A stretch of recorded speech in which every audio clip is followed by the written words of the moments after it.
Welcome back to 60 Minutes. It's not always the case with sports stars, but the hype that goes with the mere mention of Anna Meares is completely justified.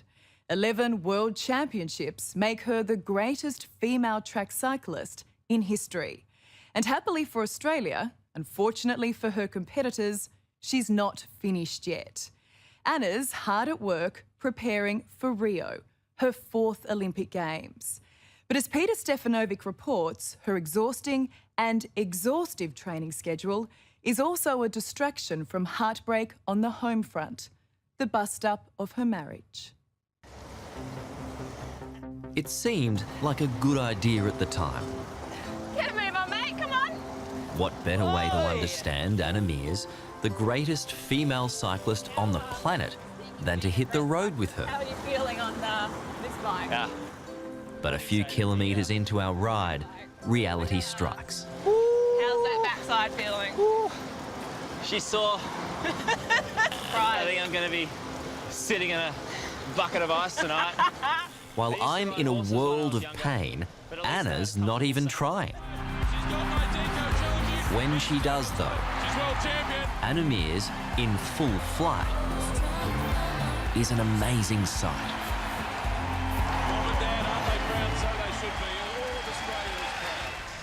State champion, national champion, Commonwealth champion, world champion, Olympic champion.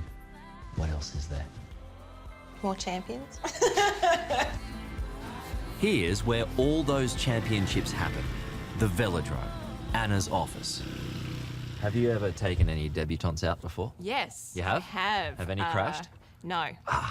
No, I have not had that Hot happen diggity. to me yet. So, you may be a first.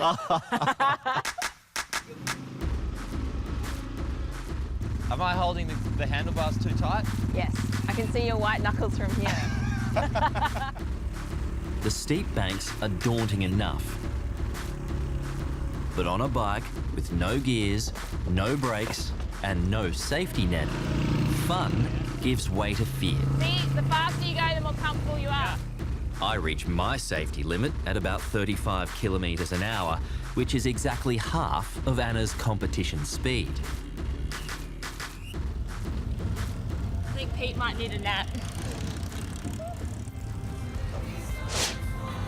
Right now, Anna is training for Rio. Remarkably, it'll be her 4th Olympic Games and, hopefully, her 6th medal. You got any aces up your sleeve? Yep. Can you give us a little tease on what they might be? No. Sorry. Anna Meares' path to cycling greatness began on a BMX bike in the small central Queensland town of Middlemount. Her dad Tony was a coal miner, mum Marilyn looked after the house, while she and big sister Kerry explored the neighbourhood.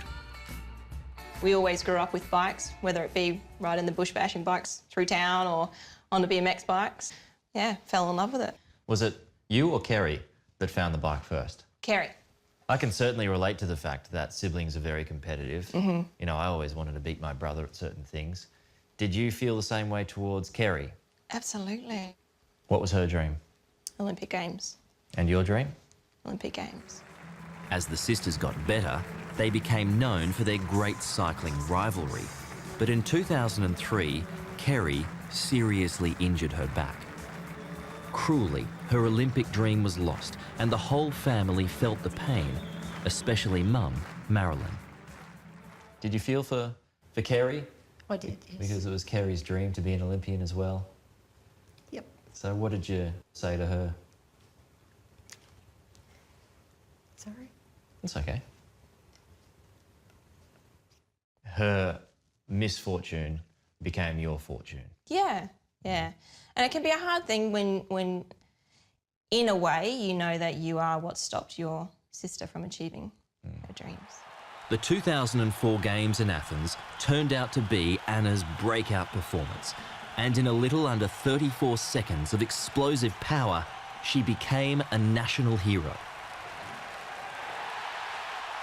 First woman for Australia to win an Olympic medal, gold medal on the track, and I remember screaming down the whole back straight, just in my head going, holy shit, you're the Olympic champion. Yeah, and then hook up. There we go. Heading into Rio, Anna and her coach Gary West concentrate on the very fine line between speed and injury. Yep, up. Because, you know, the moment she's broken, she can't train, then she gets angry and frustrated. And we get frustrated, so that's not what we want. In cycling, the margin for error is minuscule. Oh, yeah. Oh, that was Just good. months before her second Olympics, the Beijing Games in 2008, this almost killed her.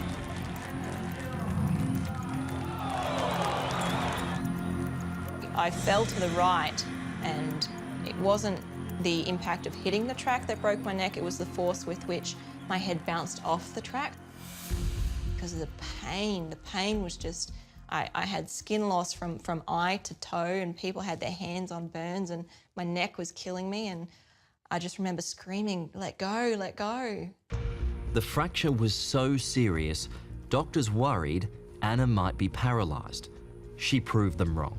They warned her about the dangers of continuing to ride, and again, she proved them wrong. I was there to qualify for the Olympics, and now I thought I couldn't go. My coach came in, and I was just so desperate. I just wanted him to know that I wasn't giving up. And I said to him, I'll still be right for Beijing. And he just patted my hand and said, don't worry about that for the moment. No one cared about the Olympics except me. Astonishingly, just 7 months after the crash, Anna was back on her bike and competing in Beijing. She made it to the final, but was pipped for gold by her arch rival, Britain's Victoria Pendleton. I felt like I'd lost that gold medal, and I was disappointed. I was so disappointed. But it didn't take long for me to kind of take stock a little bit and realise that what I was feeling, I honestly think what I was feeling was just relief. You know, I came in to that preparation or that year with a neck brace, and I walked out of those games with a silver medal. Silver in Beijing drove Anna to strive for the London Games in 2012, by which time her rivalry with Victoria Pendleton was legendary. Who goes one up in the final? The anticipation of another matchup on the track had everyone talking. I actually remember when I got into London, like we landed and we had to clear customs, and they opened up my passport and they looked at me and they said, "You're Victoria's rival?" And I said, "Yes, I am." And they stamped the passport and they signed off on it and they handed it back and they said, "Enjoy your silver." So I wasn't even in the country yet and people were giving me little jabs. The British media was savage, nastily comparing the English glamour with the down-to-earth girl from country Australia. It was the first time I'd ever had experienced any form of derogatory or even any interest in what I looked like in comparison to another athlete. And, you know, for my whole life and career, me being an athlete was all about being strong and powerful and fast, and there was beauty in that. Did it make you angry? No, it hurt. Or did it go the other hurt. way? Yeah, it hurt. How would you sum up Anna's rivalry with Victoria Pendleton? Absolutely brilliant. It put a new spark on the female side of cycling. It put new life into the blue ribbon event, which is the women's sprint. Gave it a spark. Oh, I think it gave a bit more than a spark. More than a spark. In enemy territory, among a baying crowd of Brits, Anna stayed focused. In a gravity-defying move, she hovered at a complete standstill, waiting for Victoria to break. That's a very difficult move too. It's a very difficult move on a fixed wheel bike, under pressure, with millions of people watching. Because it could go wrong. It could go wrong. You know, you could get off balance, you could fall, you could grab a fence. These are two terrific competitors. You're at a standstill, she's right on your back, she's trying to hold on, then in the corner of your eye, you see the wheels start to move. She's lost her balance, she's off. She's moving, and she's in front. I remember coming out of the last bend, and looking under my arms, and I just saw her elbows relax, and I knew... She knew she was buggered. She knew she was beat. I knew I'd won. I put my hand in the air. I was trying to scream, but I couldn't because I was just physically frozen, strapped to a fixed-wheel bike going about 68 k's an hour. Meares has done it. What a tremendous performance. I didn't say it out loud, but I mumbled under my breath when I looked at all the other Poms there. Cop that, you bunch of bastards. She is something to behold. Victory meant everyone wanted to know more about Anna Meares' incredible power and where it came from. Morning, Anna. Good morning. What are we cooking today? Scrambled eggs. Let's go. The secret to Anna's strength is refreshingly normal. Healthy food and a healthy mind. How important is body image to you? Look, when I was younger, it was a big factor, and obviously you put that body into a thin piece of lacquer and walk out onto a track for a few million people to see. It can be a little bit challenging on the confidence side of things, but as I've gotten older, I've kind of accepted my body and learnt how it operates, and there's a beauty element to it from my perspective, and kind of as I've gotten older, I've got the opinion of if people don't like it, don't look. There's beauty in the booty. Yes, there is. I like that. Away from the velodrome, away from the pressures of being the best track cyclist in the world, Anna is happily a homebody. Thank you for cooking, by the way. My pleasure, thanks for helping. But here, the confident exterior slips ever so slightly. And there's Mark Chadwick, the husband. In 2014, Anna's 9-year marriage to her childhood love, Mark Chadwick, fell apart. How much of a shock was that marriage breakup? Huge. For me, I valued my marriage above my sport and anything else, and I didn't see it coming, which, you know, I asked myself the questions, why didn't I see it coming? But I don't have the answers, and that was probably the hardest thing to accept. I questioned myself a lot. Do I want to keep riding? Why do I want to keep riding? What's it worth anymore? Did you feel like tossing it in? Absolutely. How close did you come? Numerous times. You know, for half of my life, I was in a relationship with Mark. So when that was no longer a part of my life, it was a big hole to fill. And so now I'm standing on my own.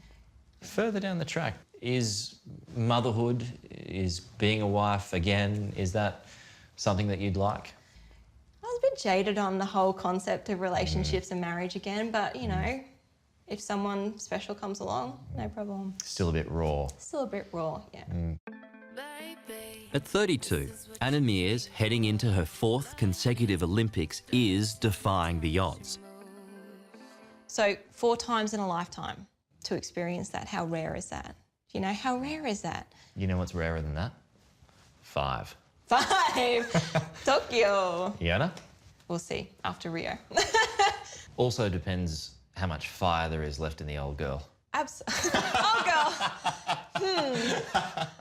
Old girl, huh? No.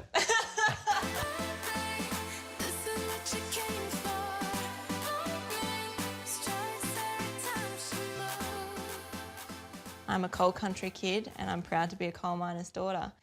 I should always remember where I come from and the people who've helped me get there, and I'm excited for Rio because I know where I'm going to be. But there's no guarantee. I've learnt there's no guarantee. But if I put my best forward, generally it looks after itself.